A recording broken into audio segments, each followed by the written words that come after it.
You ever wonder where Damian Wayne came from? Stay tuned to find out.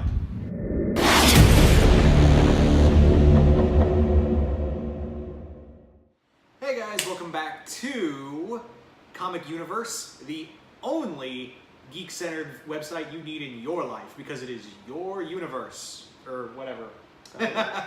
It's a universe, get it? If you get it, right? Absolutely. Welcome back, guys. DPZ and C-dubss here. As always, coming back to you guys.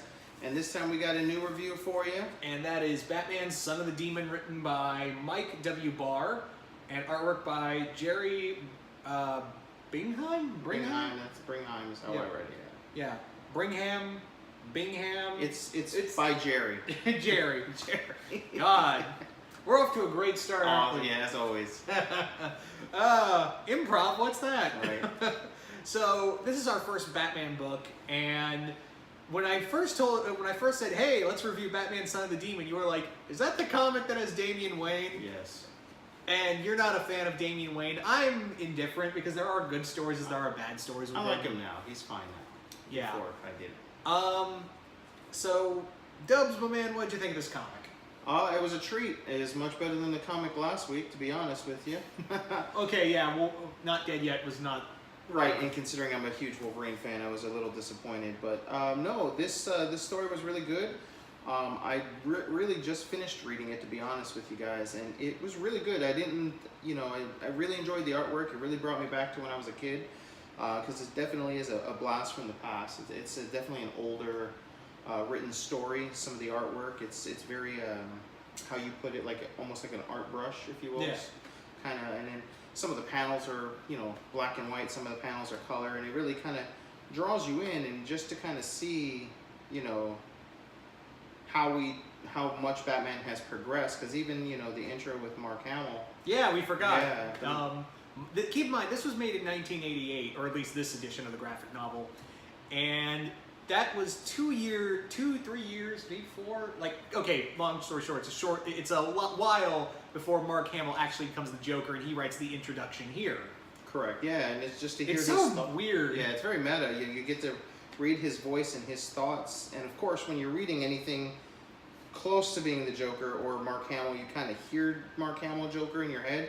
So as I'm reading it, it's just kind of very meta to kind of know that, however many, 3 to 5 years prior to the show, Batman the Animated Series even being a thing, we got Mark Hamill. He's sitting here talking about Batman. It was definitely a breath of fresh air. And I love the moment in here where he says, maybe I'll be able to do something with Batman too. I was like, don't worry. Just you wait, Mr. Hamill. Just you wait. It might even surpass your Luke Skywalker, if you will. Yeah.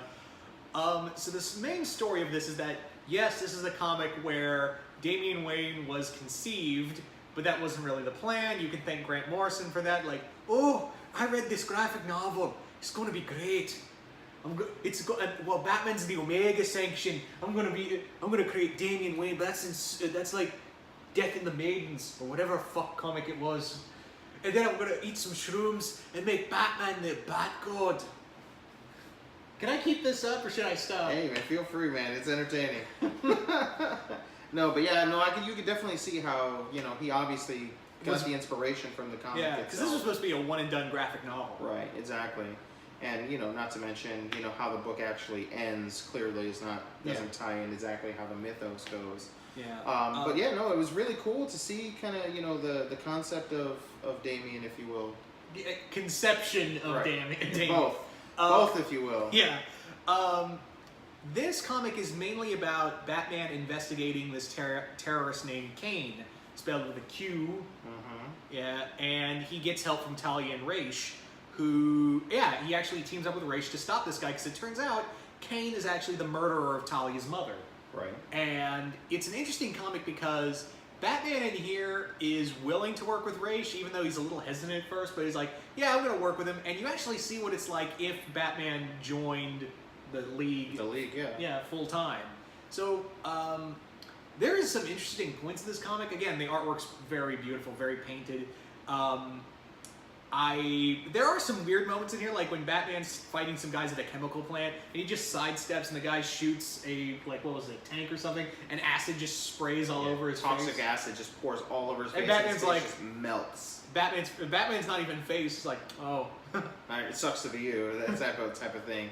But no, like it was graphic yet beautiful at the same time. But the artwork, it just on his face, just puddle of goo to the floor. I was just like Toxic Avenger style all the way. Oh, that'd be an interesting story. It's interesting to note in here that Talia it's very interesting to look at Talia and Bruce's relationship in here, because it very much plays out like they, you know, this follows a comic where they were kind of quote-unquote married, but they never really acknowledged the marriage, and here they do, and Raish is like, oh, I still have a son-in-law, you're still legally married to my daughter, so yeah.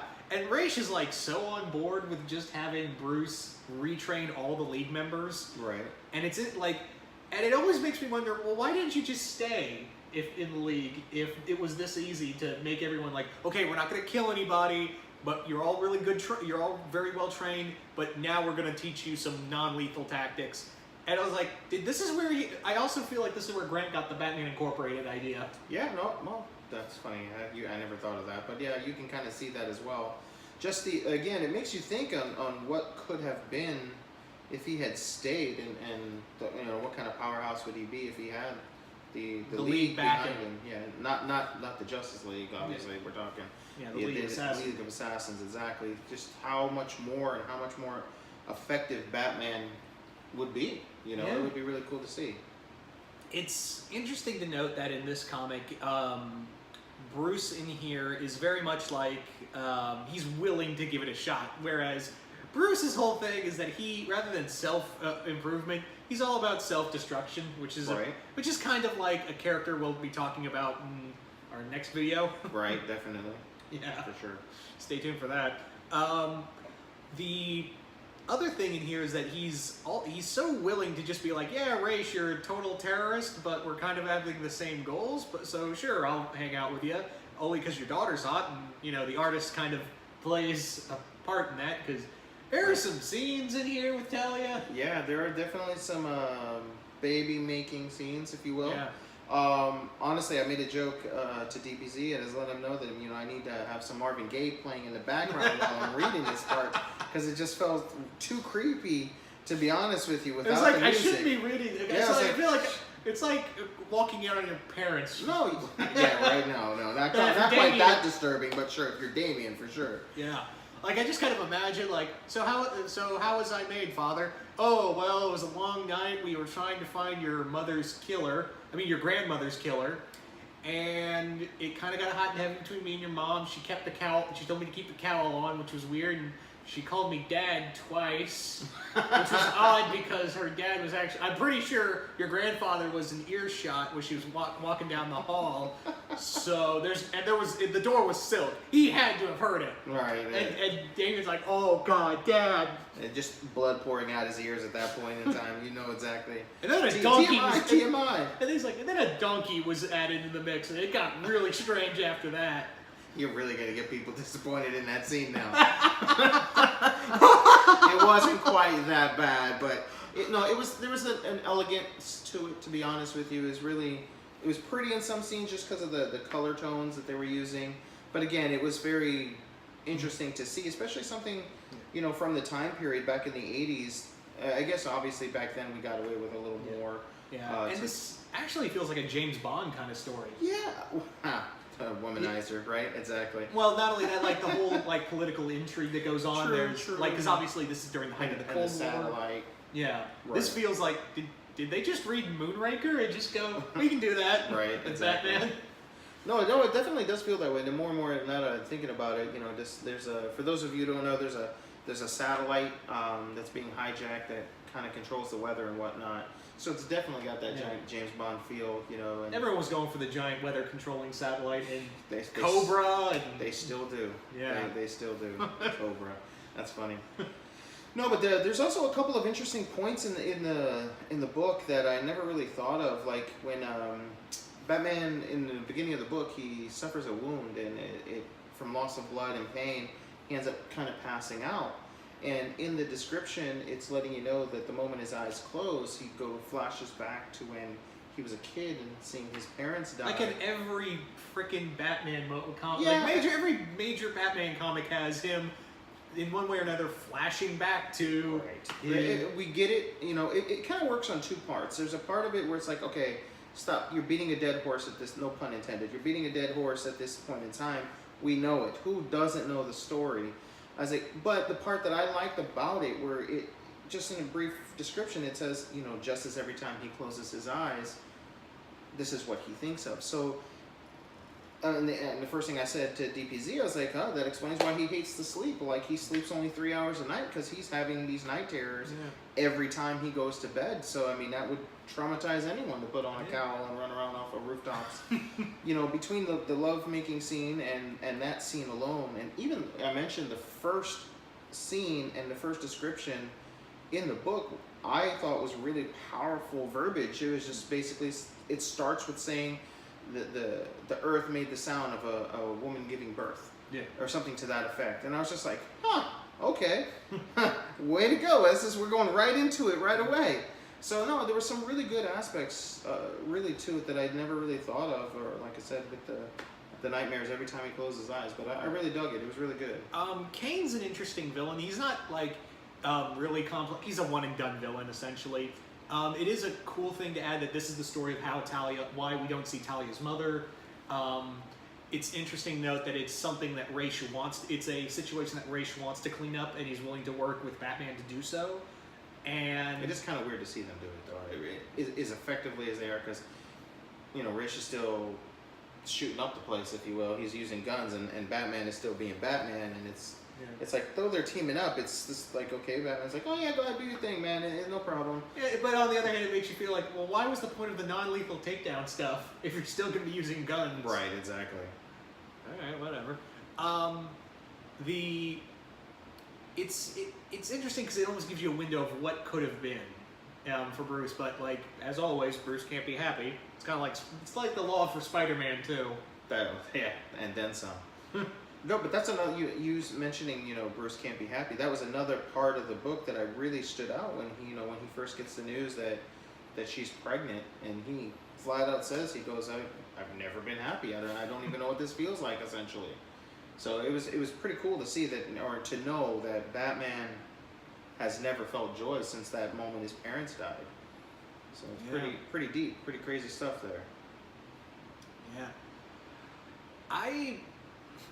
I really can't, like, I'm trying to think of other stuff to say, but there's only an X amount of stuff in here, in this comic. I mean, it does play the political intrigue, it does feel like James Bond, but I think we've pretty much covered everything with this comic, and then some. Yeah, I mean, one last thing, just to touch on, I did, for some unknown reason, laugh that Gorbachev and his weird ink blotch on his head, it was pretty interesting. It was like out there. Yeah, you got to definitely see the drawing, and it was very comical to me, to be honest with you. So, if you ever find this comic, this graphic novel, I'd say pick it up. It's a worthy read. I mean, and if you're a collector and just want the real first time, you know, Damian technically shows up on panel, this is the book. Granted, it's one panel and it's a baby, but right. No, sure. But I don't know if you could find this in original form. I got lucky at a convention and got this for $5. I don't know the exact price for the comic, if at all. I think it's like $20. I think I saw them there. Oh, one other thing. $15. But that's like, but I don't know what the price would go for now. There was also really another meta piece, real quick, just to backtrack a second. That I took it really meta. It talks about, very opening, about 50 years of Batman history, and right now we're on 75 years plus of Batman history. So it just, in my mind, just kind of exploded right there. I was like, man. And then it was like, man, I feel old, man. I've been reading Batman over here for like 30 years now. I'm like, Jesus Christ. We're going back to the price, but you said $15? Yeah, $15, and like if it came out today, it'd be 24 or something. Yeah, probably easy.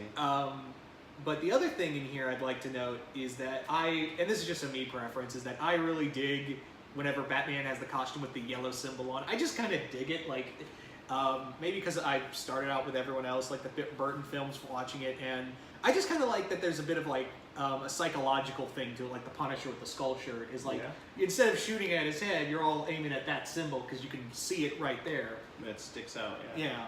So I've always kind of dug the yellow symbol and the blue and the whole like light blue costume, because this is kind of roughly around the Neil Adams era of Batman.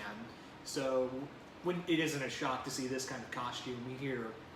But having said that, though, yeah, if you can find it, pick it up. Worth the read. I don't know what else Mike W. Barr has written, so can't help you on that angle. But any final words on this? I'd give it a shot. If you wrote it after reading this, I'd give it a shot. Yeah. So, considering that, you know, a week or two from now, we're going to be seeing a new show from Sci-Fi, I decided that the next week's comic is going to be Superman Brainiac by Jeff Johns and Gary Frank. And, yeah, so if you want to check that out, you know, come by next week or whenever it's posted, and we'll be talking about this comic, you know, in honor of, you know, what else? Krypton coming out on Sci-Fi. Which we'll also be reviewing. Yes. And yeah, this should be fun. So once again, hope you all enjoyed this. Please like, share, and subscribe, and see you once again on the YOUniverse.